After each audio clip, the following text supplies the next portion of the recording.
Welcome to the Windows Computer and Technology channel. And we had, of course, Patch Tuesday updates on Tuesday of the past week. And they fixed a lot of vulnerabilities, including some 0 days, some critical flaws. One of them, Blue Hammer, which was actually disclosed by a security researcher and now fixed. But there are two others that have been exploited in the wild. And a security firm has actually acknowledged that 3 0 days are actively exploited in the wild.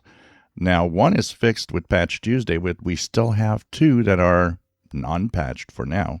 So these are right now open, and they have to do with the Windows Defender, Windows Security app. It actually abuses some strange behavior that the security app as with cloud files. And so this is still not fixed. So that means that right now we have two flaws that have been disclosed and that are actually actively exploited right now. So is Microsoft going to issue a special out of band security update for it or not? It's hard to know.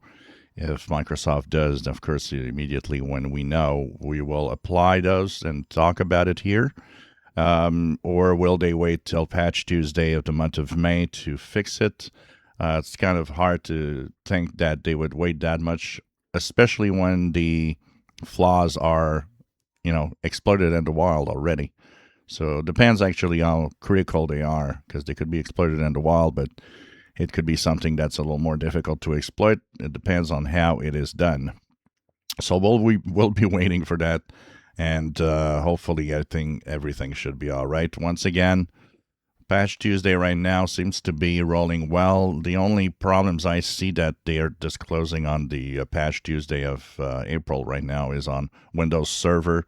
It seems that one of the Windows Server problems is BitLocker keys that are being asked when you reboot. The other one has to do with there would be a higher amount of servers than usual that are stuck in a boot loop, apparently, after Patch Tuesday for April. But for the consumer side, it doesn't seem to have any particular flaw for now. At least nothing has been disclosed or, is elevated to a point where we could see that there's a problem. So we'll see with that. So yes, there are still two flaws that are exploited in the wild, and they are not patched for Windows right now. If you enjoy my videos, please subscribe, give us thumbs up. Thank you for watching.